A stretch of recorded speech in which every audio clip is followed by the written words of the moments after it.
तर तुम्हाला जो काही आपला ही वापरा बायोरेनिकचा तुम्ही जसा निर्णय घेतला आणि वापरलं जसे अपेक्षित पाहिजे होतं तसं तुम्हाला रिझल्ट जाणवतो ना? हा जाणवतो. चालतं. तर तुम्हाला ही सोलल्यानंतर आणि स्प्रे घेतल्यानंतर तुम्हाला किती दिवसांनी जाणवलं की बाबा खरंच ह्यात काहीतरी हे बोलतात तसं थोडं आहे बाबा? एक 10 ते 15 दिवसात तर हे चालवलं वाढीचं दिसलेलं आहे आपल्याला. आणि हे जे आहे हे जे जेटेची कांडे एक दोन कांडे अशा सुटायला लागले. म्हणजे एक दोन कांड्या सुटायच्या. हा सुटल्यातच सुटल्यातच. आणि वाढ जर बघितली तर चांगली. सगळ्यात महत्वाचं टेम्परेचर मध्ये काळोखी टिकून राहणं. बरोबर आहे ना? ही टेम्परेचर मध्ये ऊसच नाही असं वाटतंय बरं का. म्हणजे आता जर बघितलं तुम्ही झूम करून बघा बरं का पाहिजे थोडं. ह्याच्याकडे जर बघितलं ना कसं बी तर ही टेम्परेचर आहे का नाही, काय म्हणायची गरज नाही. तर आता ही 1 महिना आणि 6 दिवसाचा जो तुम्हाला अनुभव आलेला आहे, रिझल्ट भेटलेला आहे, तर ऊस क्षेत्रातल्या शेतकऱ्यांसाठी तुमचा एक सल्ला संदेश काय असेल? ऊसातलं त्या शेतकऱ्यांनी काय हे रासायनिकवर जास्त भर आहे. हा बरोबर आहे. आणि कमी करून हे वापरलं तर ह्याचं काय होतंय, हे विघटन करून जे आपल्या जे टेक्नॉलॉजी जे अपटेक आहे तर ते अपटेक करून द्यायचं काम हे करते. साहेब नमस्कार. आपलं नाव आणि पत्ता सांगा बरं थोडक्यात. कृष्णा मारुती क्षीरसागर, राहणार तालुका भूम, जिल्हा धाराशिव. ओके. आता बघा ही जी तुम्ही ऊस लावला ही व्हरायटी कुठली? 434. आणि ही जी लागण करून आज जर पाहिलं तर हे किती दिवसाचा ऊस आहे? आधी 35 दिवसाचा. 35 दिवसाचा. आणि आजची तारीख किती आहे? आजची तारीख 22 एप्रिल 22/4/2026. 22 एप्रिल 2026. तर आता ही जी तुम्ही लागण केलेली ह्याचं जर आता एक सरासरी आपण ही जी उंची बघितली म्हणजे 35 दिवसाचा ऊस आहे, ह्याची उंची एवढी आहे. म्हणजे कुठं थोडी कमी येईन कुठं जास्त येईन काय कोमाची कमी जास्त. पण एवढी आहे. काही कमी कमरेला आहे. आता ही बघितलं तर कमराची पुढे येईन कमराची बी जास्त. म्हणजे अशा पद्धतीने हे आहे. ना आपण थोडस लोकेशनला इथं खाली टी तुमची ह्या टीच्या समोरच्या लाईन मधल्या 2 नंबर सरीत तुम्ही पाठीमागे आपलं लोकेशनला सोलर आहे. आता काय करायचे तुमच्या आहे या शेड्यूल मध्ये इथनं पुढं आपल्याला वापरा बायोरेनिकचं मार्गदर्शन हे ड्रिपनी द्यायचे आणि स्प्रे पण घ्यायचे. आता वैयक्तिक तुमची इच्छा काय आहे की बाबा तुम्ही तुमच्या आहे या शेड्यूल मध्ये वापरा बायोरेनिक वापरणार आहेत, पण तुम्ही तुमच्या पद्धतीने इथनं पाठीमागे बी ऊस क्षेत्रामध्ये प्रगती पथावरती आहेत म्हणजे सक्सेस आहेत. पण ही वापरा बायोऑर्गॅनिकचं मार्गदर्शन घेण्यापाठीमागचा तुमचा वैयक्तिक उद्देश काय?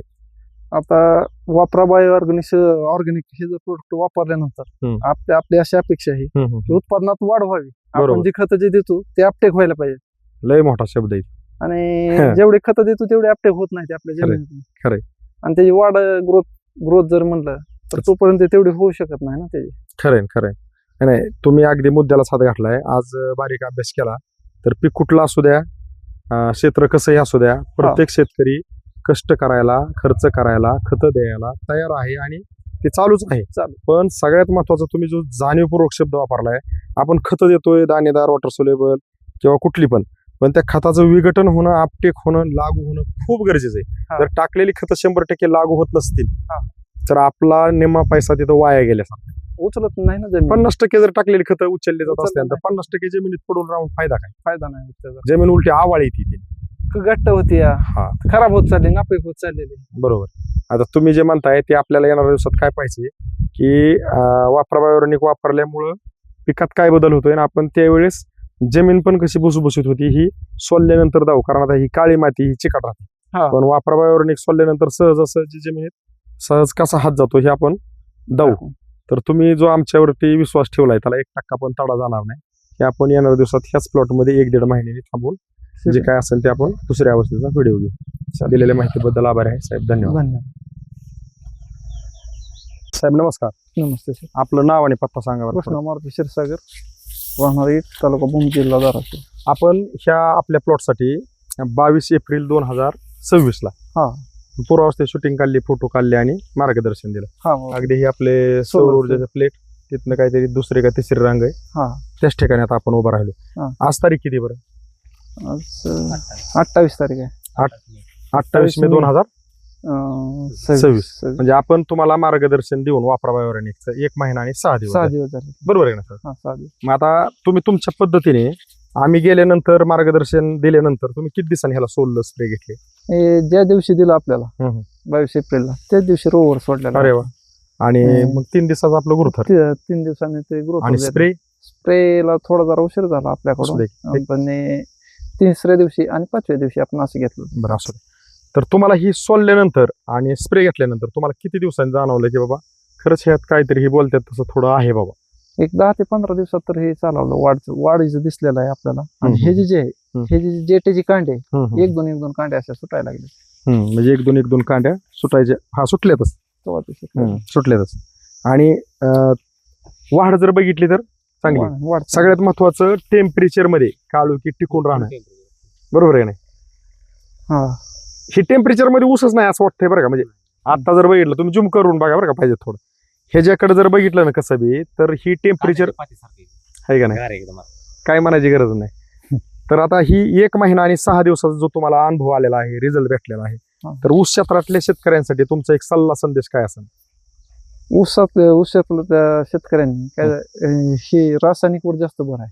हा बरोबर आहे. आणि कमी करून हे वापरलं तर ह्याचं काय होतंय, हे विघटन करून जे आपलं जे टेक्नॉलॉजी जे अपटेक आहे तर ते अपटेक करून द्यायचं काम हे करते.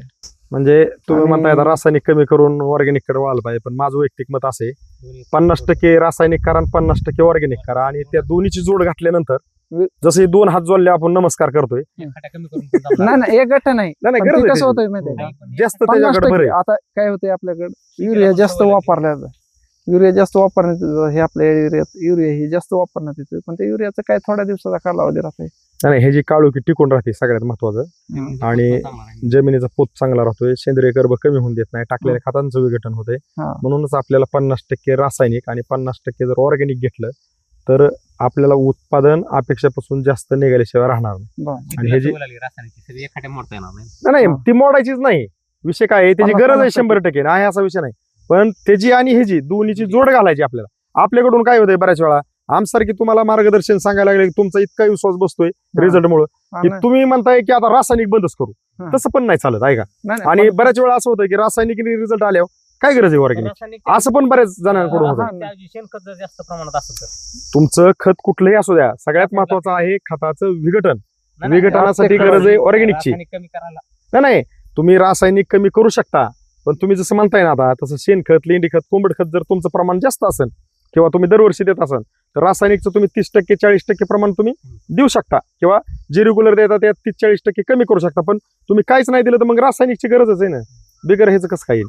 तर तुम्ही जे हे मार्गदर्शन घेतलेलं आहे वापरा बायोनिकचं, तिथनं पुढे पण आपल्याला म्हणजे तुम्ही जवळपास मला वाटतं 2 डोस आणि स्प्रेज घेतले. आता एकच डोस गेलेला असेल, एक घरात शिल्लक असेल. हा, आणि स्प्रे झालेले. तर आपण आणखी आता साहेबांनी ढोबळे मिरचीसाठी घेतलेले गावडे सरांनी, तर त्यांचं ज्या वेळेस आपण दुसऱ्या अवस्थेची शूटिंग काढण्यासाठी प्लॉट पाहण्यासाठी येऊ त्यावेळेस ह्याची 3री अवस्था असेल. तर आपण त्यावेळेस ह्याच्यात आणखी काय बदल होतोय हे पाहू. तर तुम्हाला जो काय आपला ही वापरा बायोनिकचं तुम्ही जसा निर्णय घेतला आणि वापरलं जसे अपेक्षित पाहिजे होतं तसं तुम्हाला रिझल्ट जाणवतोय ना? हा, जाणवतो. चालतंय. दिलेल्या माहितीबद्दल, ऊस क्षेत्रातल्या शेतकऱ्यांसाठी जसं घडलं तशी माहिती दिली त्याबद्दल आमच्या वापरा बायोऑर्गॅनिक कंपनीकडून, कॅमेरा धरलेल्या गजानन साळुंके सरांकडून तुमचं मनापासून दोघांचं पण खूप खूप धन्यवाद.